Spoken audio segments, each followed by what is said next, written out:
Welcome into the Husker247 Podcast. I am Mike Schaefer, joined by Michael Bruntz, Brian Christopherson here on a Wednesday morning in April. We are still a little more than, 10 days away from the spring game, so that's still coming up upon us. Bruntz, are we going to do a draft next week? And are you going to take all the quarterbacks again? My dream of running an option-based offense will live on. We should do a hype cast, though. We're definitely doing a hype cast. That Okay. I already planned on. Do we want to guess? Do I need to find somebody? You don't have to. Okay. I'll be hyped up for the spring game. I'd want it to be someone random, like that we've never had on before. So I'll work on that, see if anyone comes to mind. But so we'll have a hype cast for sure next week. Unclear if we're going to do a draft. Probably won't since we're doing the hype cast, but that's for next week. This week, we're still talking Nebraska football as they prepare for the spring game, and we're going to spend some time on the wide receiver position here to start things off. We'll dive into the in-state commitment from Ashton Murphy, the new offer from Nebraska in-state, a little bit of recruiting at the end of the podcast. But to start with, we will start at the wide receiver position. Garret McGuire spoke yesterday. First time he's talked since his initial introduction press conference.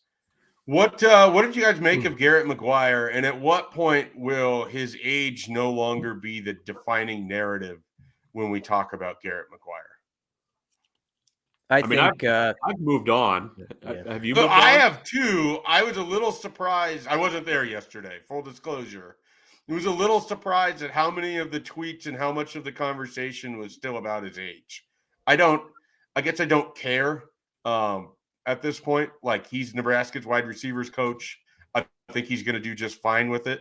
I think he's got a bright future ahead of him. But I was a little surprised how much age was still a part of this conversation. Yeah, I think Matt Rule's fully prepared for everyone to move on from that conversation, from the sound of things.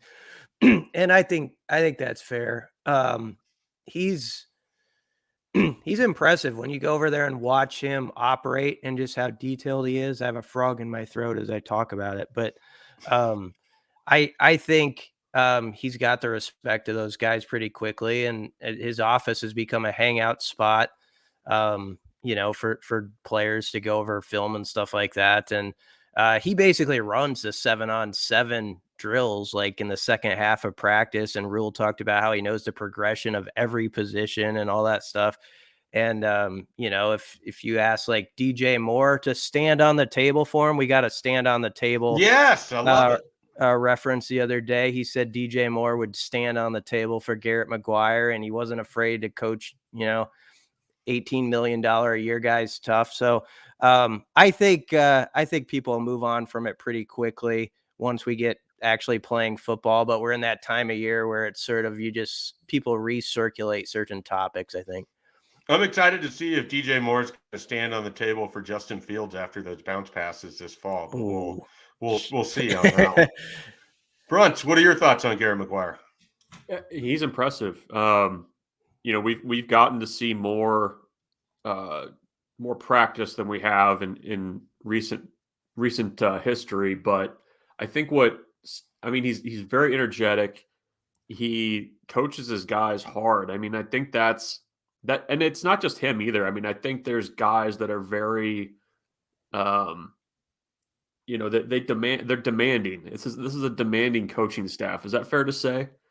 And my sense is that if you're looking for a narrative, you're going to assume that Garret McGuire is going to let guys get by with stuff. He's not going to coach guys hard. He's going to be, whatever,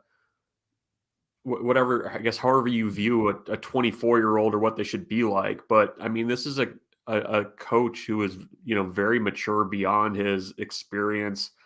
I think he's fast tracked from everything we've heard, not just from, stuff on at the podium, but elsewhere, but kind of on that fast track for, a damn good coaching career. So I get the spring narrative. I think sometimes spring narratives kind of get locked in a little bit, but I'll be eager to see what that group ends up producing, because I mean, we should discuss this. it's a unique group, but with a lot of guys that have not been productive at Nebraska, a lot of newcomers, guys with different kind of paths back. You've got guys that have been in the program for a couple of years who have done nothing on the field yet. So how do you kind of make that whole picture make sense, you know, on the field this season? I mean, that's going to be the challenge for Garret McGuire. And I don't know that it's just a one-year fix. I mean, it feels like this is a group that you need to keep guys around. You need to keep guys in the program. You need to recruit well, and you need to develop them while they're there too. So the challenge is big for him, I think, and regardless of what his age is, with that group he inherited. Well, I think you laid out why his age isn't relevant. Nebraska had multiple coordinators that were wide receiver coaches that were in their 50s, that were longtime experienced coaches, and their recruiting and development led exactly to Garret McGuire inheriting a room that doesn't have anyone from the 2019, 2020 classes in it. So, and then if they do, it'd be Xavier Betts, who wasn't and then now is. So it's a situation where whatever Nebraska had before wasn't working. So why would anyone scoff at the age of this guy and assume that it won't work either? Because the experienced veteran coaches put Nebraska in this hole. I think wide receiver is a really tough thing to figure out with this team right now, because you don't have that many of them, and there's a lot of question marks with everybody there, including even a guy like Billy Kemp, where can he stay healthy enough to contribute? Because that was an issue for him. But also, can he adjust to a completely new team? Like we've kind of fallen into this where you've gotten Samori Toure and you've gotten Trey Palmer, and I think it makes it seem like it's super easy to just go get this wide receiver that's going to come in and be a force in the Big Ten. I don't think it always works out that way. And I don't know that I expect Billy Kemp to necessarily lead the team in receiving. But as you kind of size this up, Brian, I mean, who do you think the three most likely guys are to be Nebraska's top three receivers by the end of the year? Billy Kemp, Marcus Washington, and those are the easy two. Yeah. Fleeks could be the third, but I'm going to take a slight risk, not a major one, and say IGC, Garcia Castaneda. I got the sense we did talk about him a little yesterday, and Bruns was over by Garcia Castaneda, so he could speak better on it. But it felt like Rule and McGuire were really happy with him, like just like how dependable he's been and just like his skill set. And I remember how excited I was about him as a player. After that first game last year in Dublin. I mean, his first career catch was a go up and get it in the end zone for a touchdown. The play though that actually got me like really pumped about him was when he fumbled. Before that, it was. Well, first off, I think he was down, but he was fighting for extra yards. That's neither here nor there. But before that, like the 15 yards that he traversed before the fumble was like, oh, this guy's kind of fun in space. Like that's what stuck out to me, and I have not gotten that out of my head. So I think he could be really effective in this offense, and so I put him in my top three. Yeah, I don't know what happened with Isaiah Garcia Castaneda and Mickey Joseph that resulted in him basically entering the doghouse and never coming out of it and then leaving the team in October. But I recall last spring, the whispers from the previous coaching staff was, hey, like, we really like Trey Palmer, but the Robin to his Batman could very easily be Isaiah Garcia Castaneda. Like he was someone that they were pretty excited about. He was a little nicked up early in the spring, and so they didn't see a lot about him. But I think there's a lot of enthusiasm for what he could be over there. And then, of course, he has that first game, and you think, okay, all right, here we go. And then it just never progressed from there. So I don't think that you're out too far on a limb on that one. You guys feel free to correct me.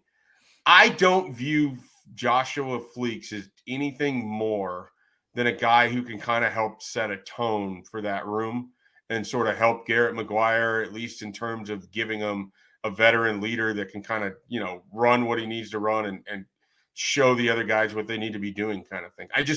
There's not a lot of production in his history that makes me think that we're going to see like a 400-yard season out of Josh Fleets. What do you guys think about that? Am I like too far to one end of the spectrum there?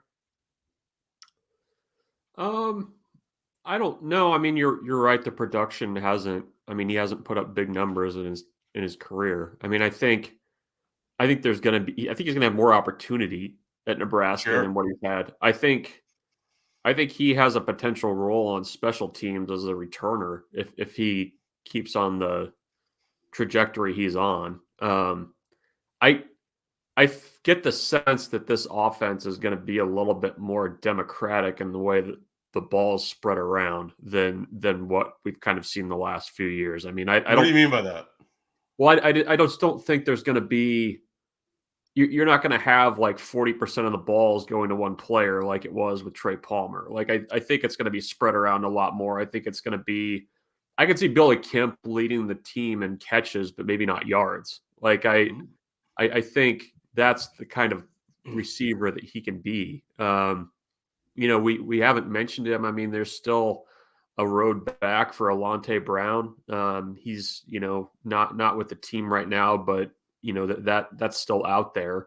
The other thing too. I mean, Malachi Coleman's been at every practice that we've been to, right on the hip of the offensive coaches. I mean, that to me is a good sign of his buy-in and how dialed in he is with things. He's got the skill set, I think, to potentially help them right away. So it feels like a group that's going to have to be strong in its numbers rather than, just an elite player. Because I don't know, aside from Garcia Castaneda, he did it in the JUCO ranks, but I don't know that right now they have a guy that's just going to go out, win a one-on-one, and take a top off a defense. Is that fair to say? Yeah. I mean, that guy would be Xavier Betts if they have a guy like that, and I don't know what to expect out of him in his first year back with the team. And he was a gadget player on the previous team. So, can he go be that guy? I don't know. I think he has the physical tools to be that guy, I guess. But can he put himself in position and be consistent daily and day out to be the person in that rep? I don't know. Your Malachi Coleman point is really interesting.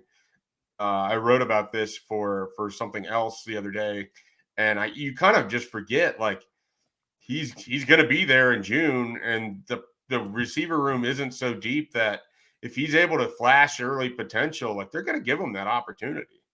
I don't think he's destined necessarily for a red shirt. And he's been over there so much that he's certainly putting in the time to try to learn what he can now, so that he can hit the ground running when he's there.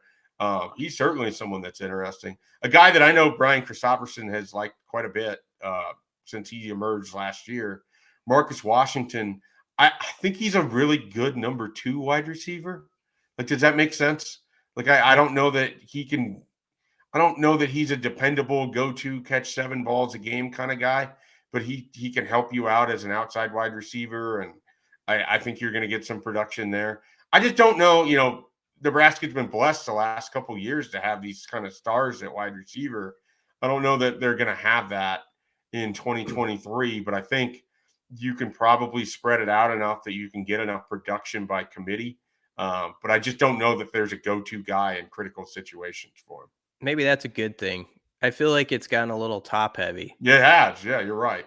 Yeah, I'd be fine. Browns was hitting on that point. Like, I'd be fine if it were a deal where it like spread out pretty well to 5 or 6 guys, and you felt like, oh, the 4th or 5th guy, you can really bank on him. And I get your point about Marcus Washington. I'm sure he's eager to show he can do more. But the one thing that's nice about his base level is that even at that from last season, he caught at least 2 passes in 11 of the 12 games. And so that's nice. That's nice if you have that type of guy who, even if it's 2 or 3 a game, that he's bringing you. Yeah, that you'll take that.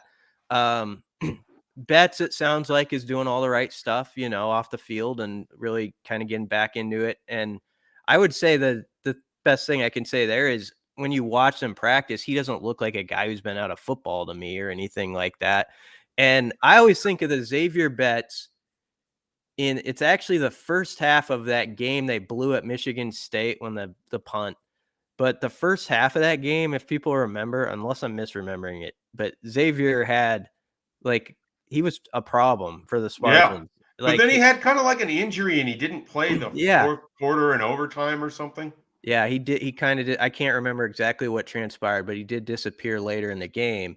But that first half was like, okay, that is what could be like a glimpse of it. Like 5-6 catches, just dominant. Like you couldn't really mark him one-on-one. He was just bodying guys out of the way. And if that guy can show up by the time you get to the fall, then you got something. And the other big quote was, you mentioned Malachi Coleman. Rule said flat out, like, yeah, the door's open for those guys to have some guys that make, have some flashes. So we've talked about it on this show. You don't have to be a freshman that comes in here and sets the world on fire with 35 catches necessarily. Let's say you have 5 to 7 catches throughout the season, but you make that 1 or 2, a big splash play that we're writing a sidebar about in September. That's a pretty good start for a couple of those guys if that happens. Do we need a new terminology for sidebars because they don't really exist on the internet anymore? Oh yeah, probably. You're so old. Should we work on that? No, but going back to the wide receiver question, what you're saying about, if you have guys that catch 2-3 balls a game that you can count on.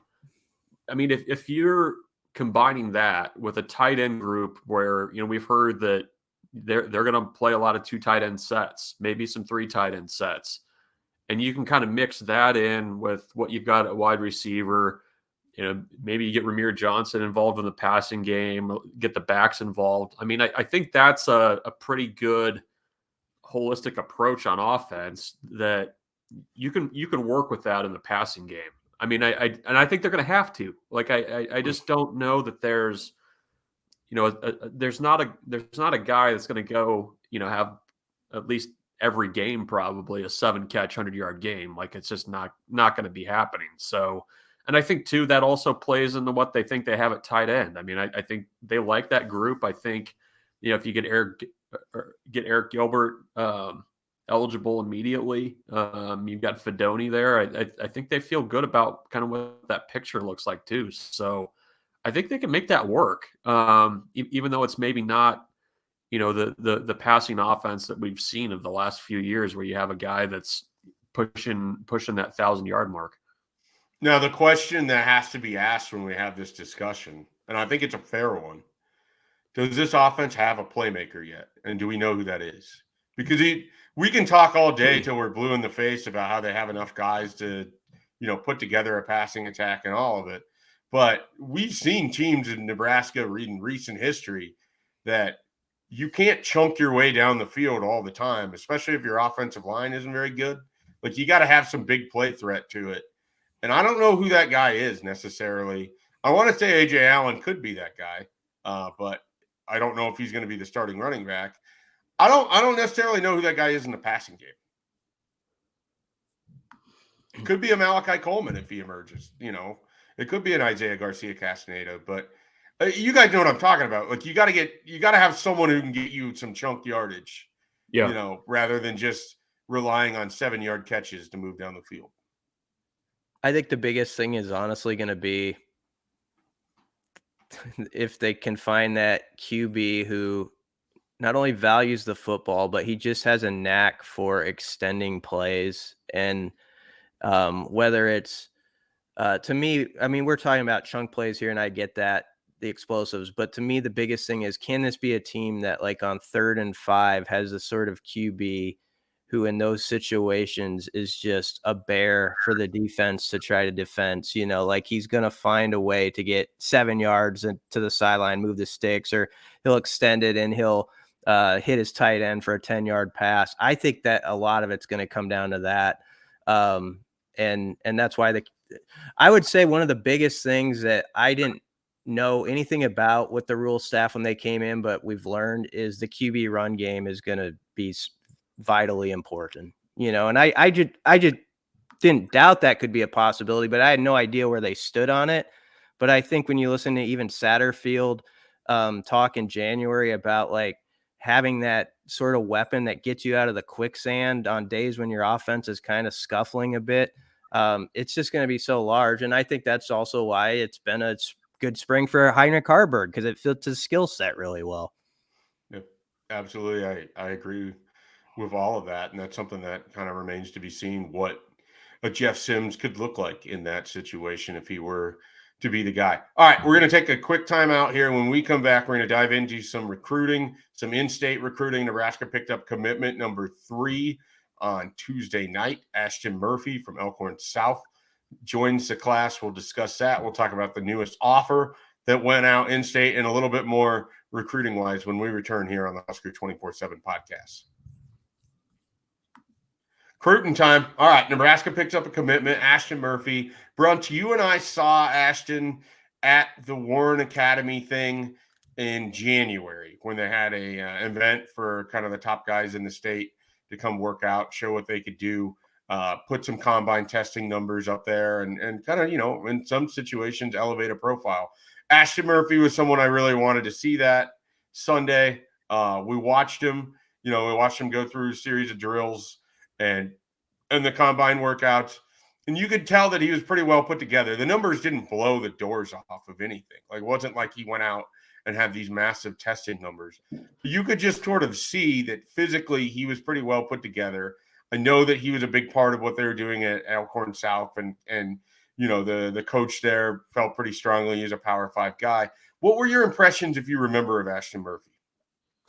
Yeah, I mean, you hit on it really well. The testing numbers that day, I don't know that there was really anybody that was there that day that kind of blew the doors off testing wise, but I think the frame, you like kind of what the long-term view is there for him as a potential defensive lineman, which is kind of where Nebraska's looking at him right now. His recruitment was kind of starting to take off. He got the Colorado offer earlier than Nebraska offered, and you're starting to see more and more programs kind of take notice of him. And,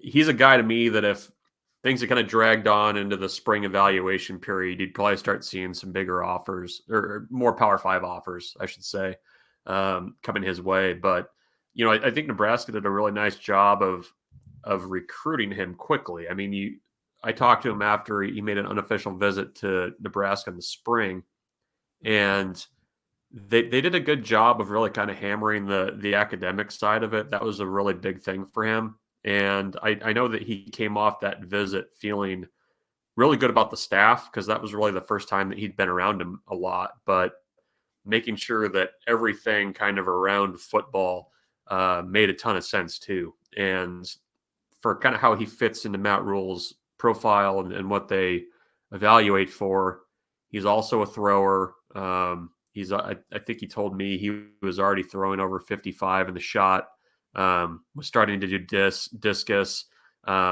So it fits with what they evaluate for. And, I think he's a guy that can be a really good developmental player for Nebraska.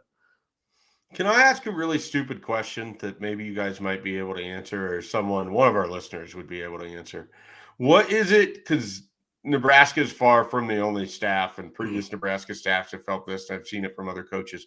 What is it about, like, the throwing for the big men in track that get people so excited? Is it like, because I don't even know how it really works. I've never covered it. I've rarely ever watched it. I think I went and watched Cam Jurgens at least once or twice. Is it like an explosion thing that is transferable in terms of athleticism? What are we talking about when we're talking about, teams really like when their offensive linemen, especially, and defensive linemen are good throwers? Like, is that the transferable athletic skill set? I get basketball, I get wrestling, I understand the footwork and all of that. The thing with the throwing, I don't know where it comes from or what it is. So I remember Barton Simmons used to always talk about the Vanderbilt GM, Barton Simmons, former 24/7 Sports director of scouting now at Vanderbilt. Used to talk about that a lot with especially the disc, because with the shot, you can kind of, if you're strong, you can kind of get through it and just and actually Ashton Murphy talked to me about this a little bit. You can kind of just get by with brute strength on the shot. But when it comes to the discus, it's a lot of technique. It's a lot of timing. It's explosiveness. It's kind of a combination of everything. And, Barton used to say that, especially with the throws and with bigger guys, if a guy could throw the disc and do it well, that was a pretty good indication of just overall athletic ability. And if you think about Nebraska recruits in the past who have been kind of elite throwers in the discus, Cam Jurgens, just great athleticism, obviously. Both Davis brothers were exceptional throwers in the disc. So those guys, I mean, the Davis brothers were running sprints when they were freshmen in high school. They could do standing back flips when they were, still in college. They were doing them in the long jump pit. I remember seeing one of them do it. And you're like, okay, this is a totally different athlete. But that's a good indicator, I think, for bigger guys, that not only do you have strength, but you also have, some agility and the feet to kind of match up with that too. Geez, that was thorough. Sorry. I was shocked. I was expecting like a, short blurb nonsense idiot answer, and that was good. Yeah, I appreciated that, because I thought that it was going to be one of these things where I was going to get some DMs from people, which we do have listeners that when we have questions, I don't know if you guys get this, but I'll get like DMs and they'll explain it out. And I don't always do a good job of shouting those people out, but we are reading them. I usually respond to them. You do make us smarter, but that time Brunts was all over it. I appreciate it. I wondered too, is it a hip thing? Like the ability to kind of open the hips while you're being athletic too? Like that's because some guys are really closed, and that, prevents your ability to move. Yeah. Going back to your DMs, the only DMs I ever get are from Todd Peterson about pickleball. So you guys must probably welcome DMs though. You could do a lot worse. Yeah, no, I think, but it's funny, like Ashton Murphy was talking to me about that a couple months ago, because he was starting to do the discus, and he was saying that it was a lot more technical than what he was expecting it was going to be, and he was still, working through that. But yeah, I mean, it's one of the indicators, I think, of athleticism that coaches pay attention to, and I'm sure that, as much as, Matt Rule and his staff look at track times for skill position players, that they're looking at stuff like that for linemen. Yeah. Can you tell me some things about the broad jump now? Broad jump. I got nothing. All right. Was that? I love a good broad jump. Is that Robert Rands, who is like the really good broad jumper, just jumper in general? Probably. He could jump. Yeah, he could jump anywhere. Yeah, he was like an Olympic level. Yeah. Nebraska's got all those guys now. Jeremiah Charles is doing 50 plus in the triple jump, and you got Jaden Lloyd at Omaha West Side, kind of the same kind of stratosphere. They've got, if a football game ever is tied and they want to do a triple jump off to decide it, I like Nebraska's chances. Well, hey, and I think the secret's out on Gatlin Bear. Who Nebraska had targeted as a top wide receiver, and there was some real skepticism on our message board as to why this guy from Ohio, or excuse me, not even Ohio, why this guy from Idaho would rank it towards the top of Nebraska's board at wide receiver. I think that 10-1-8 probably did it for a few people. Maybe it opened up the idea that it might be worth following this down the path, even if there's a Mormon mission here and you have to wait 2 years. That's a rare level of athleticism. But all right, let's finish up with Ashton Murphy. I got a couple thoughts here, and I just want to know where you guys land on this.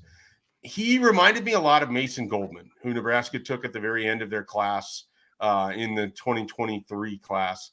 And what I mean by that is Mason Goldman was a really good player in the Metro in Gretna, a guy that was a pretty good athlete, that it felt like he was maybe being a little overlooked because he wasn't just dynamic or super explosive, but could play on either side of the ball. And that's exactly what Ashton Murphy is to me. Like he's, and I think Nebraska and the state of Nebraska has those kind of guys in every single class. Like, I think that you're going to look and see a Mason Goldman or an Ashton Murphy in almost every class moving forward. And I think the staff is pretty well positioned to identify those guys and get on them, quicker than what we saw with Mason Goldman, like we just saw with Ashton Murphy. So I really feel like there's two types of things that Nebraska can go into their own state for every single year. One of them is tight end, as we're going to discuss here real quickly. There's another one. And the other one is kind of that offensive lineman, defensive lineman, 6'3.5" to 6'5", where you can play on either side, and they already kind of have that built. I mean, I think a lot of former Nebraska teams were built on these kinds of players, formerly as walk-ons or sometimes on scholarship, that turned out to be pretty good. And I think future Nebraska teams, like, these guys exist. They're out there. I mean, they're more likely to find that than you are a Malachi Coleman in the state of Nebraska, and that's why he stood out so much. But I do think that there's a version of this where every year you see these kinds of players. Like, I just think Bob Wager probably doesn't have to go to Texas every year to find tight ends. And I think he's going to find a lot of them right here in the Midwest. And so with that being said, Brunch, would you like to discuss Nebraska's most recent offer? Yeah, I want to pile on your point because it's an important one, I think. Like, when you can find those guys closer to home, those guys stick in your program a lot longer than they develop. If you have a developmental player who's from Omaha or somewhere in Nebraska, they're going to stick it out a heck of a lot longer if they're not playing the first 2 years than somebody that's from Florida or California. I mean, I think Nebraska's recent recruiting has kind of borne that out, that I think there's a lot more value in taking those guys from closer to home.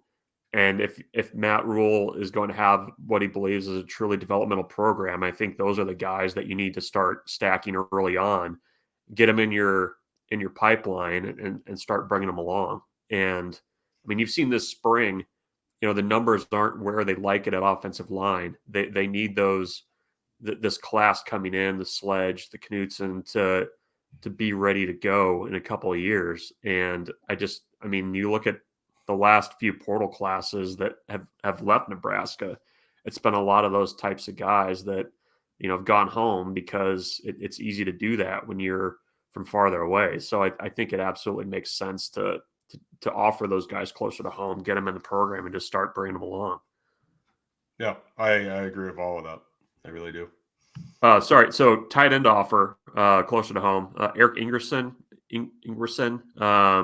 at Papio and Vista picked up a Nebraska offer last night. He's number 8, I believe, for in-state offers in the 24 class. BT, can you name all 8? Go. No, I can't. Not offhand. It's hard. It is. I could get 5 or 6, yeah. But anyway, go on, Bruns. So he's currently committed to Pitt, committed a couple of weeks ago. That was his first Power 5 offer.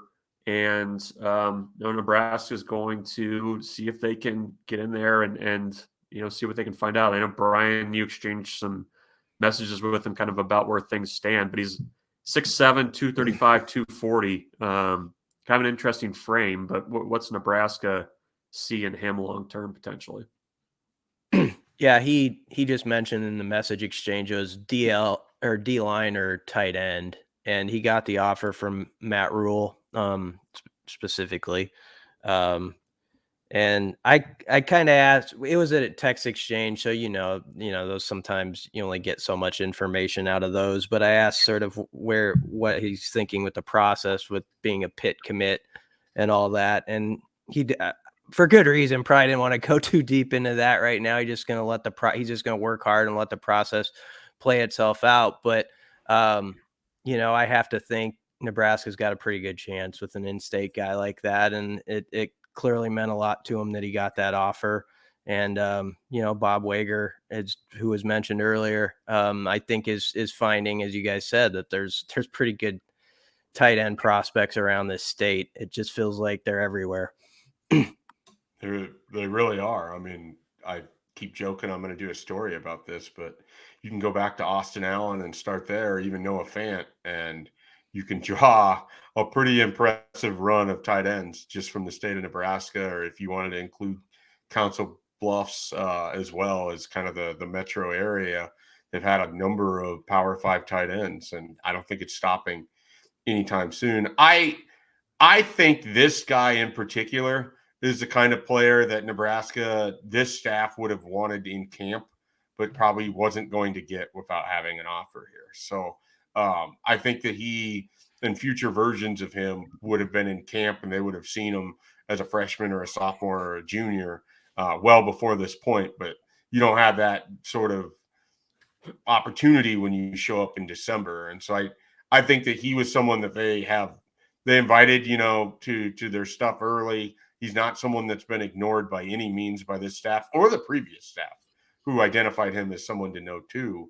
But it just hadn't resulted in an offer. And I think that maybe would have been coming out of camp. And so, that's not going to happen now, but I think they have a fair shot at him. And I don't think that he's going to be a tight end. I mean, I think he's going to end up on the offensive line or the defensive line at that frame. But what he's recruited as now and what he ultimately ends up playing, two different things. And so he's another interesting guy. I mean, it has been a great run for the state of Nebraska in terms of high school players these last few years. And it doesn't feel like it's stopping anytime soon. I mean, they already have a number of offers for 2025. They got offers for 2026. I'm sure there's going to be some 2027s coming. I think there already was a 2027. So, this isn't slowing down anytime soon. And I am very interested how it goes in trying to retain a lot of these guys. It hasn't gone particularly well for Nebraska the last couple cycles. But if they can start stacking some wins, it's going to be a lot easier to keep some of these players closer to home for the very reason that Brunt's mentioned. I mean, I think that you get real buy-in when these guys grow up around the program, and you get a little bit more of, okay, I'm close to home.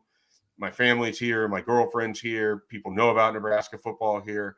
You're more willing to kind of stick it out, and we know what it means to some of these guys. Like, I don't know if Ethan Piper is going to be a starter on Nebraska's offensive line, but I know damn well that guy's working as hard as he can and doing everything he can to make Nebraska football as good as it can be, because he's invested in it. And I don't mean to say you don't get that from people outside of here, but sometimes they're more willing to work through the struggles that an Ethan Piper has faced because they are from here, and they're not going to cut and run to the transfer portal. So I do think in-state recruiting is going to be really big for Nebraska moving forward. And here's a couple examples, right here in this second week of April.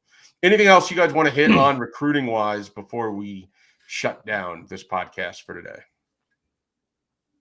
Not for me. You can shut her down as far as I'm concerned. Power it down. Turn the lights out. Yep. Okay. All right. Well, you heard it from them. We're done here, but we're never done anywhere, because unlike a newspaper, you don't have to wait for the sidebar to show up the next morning. We're there all the time. We had stories run last night. We aren't even going to talk about Nebraska baseball, but they played. And we had a story that went up late. We'll dive into it on the Friday podcast. Bruns can preview the weekend and what's ahead for Nebraska baseball at that point and how they recover from their latest loss. But all of that can be found at Husker247. Open all hours of the day. Maybe you like to read your news at 2 a.m. We're probably not publishing thing at that time, though I think my cohorts, BC and Bruns, have run stories around that time before in the past. So you never know. If that's your jam, 24/7 stands for 24/7. Exactly. Our site is up all the time. Be sure to check it out, Husker247.com. Plenty of content, more coming from practice throughout the week, more recruiting. There's a camp that I'll be going to on Sunday that some Nebraska kids and area kids will be at, so there'll be plenty of coverage of that. Spring game is coming. Visitors are going to be here this weekend. Confirmed one of them. I have to look up his name. Ty Anthony Smith, I believe, will be here, a linebacker this weekend. So, plenty of stuff going on with the site. So be sure to check out everything at Husker247.com. We'll be back with another podcast end of this week.